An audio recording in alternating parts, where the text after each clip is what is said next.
he had a first half for the ages. He is the third player to average 35 points before the All-Star break over the last 50 years. And you see Michael and Kobe are the others. And interestingly, neither of them won MVP in the season that you see on the screen. We'll see if Harden is able to win it this year, going back-to-back.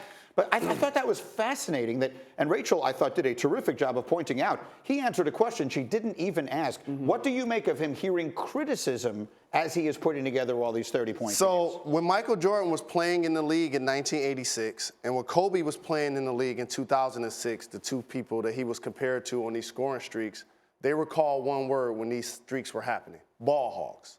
That's what people called them.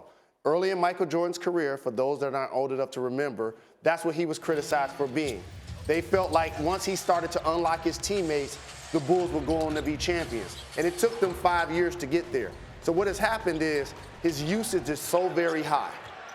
And he's taking 30-plus shots a game. And he's taking 15 threes per game. And it might not be aesthetically a beautiful thing to watch in today's game because we used to pace and space. We used to the Golden State Warriors give up a good shot to get a great shot. And other great players in the game like a Steph Curry, usage are way down, but their efficiency is way up. But James Harden should not have to apologize for being a prolific scorer. That's what Michael Jordan is. That's what Kobe Bryant is.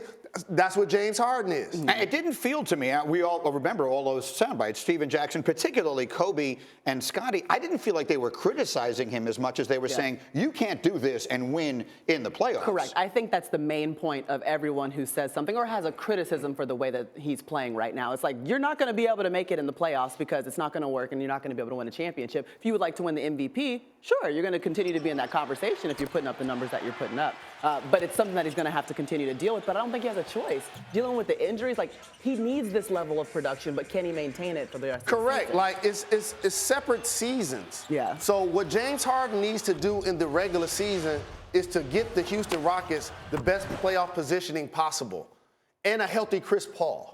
Once you get to the playoffs, everybody knows he can't isolate the entire game and score 300 points and none of them are assisted. Like, everybody knows that. He knows that. But that's not this point of the year. Let's appreciate what he's doing right now because last time I checked, I believe the Houston Rockets would have beat the Golden State Warriors had they not had injuries last year.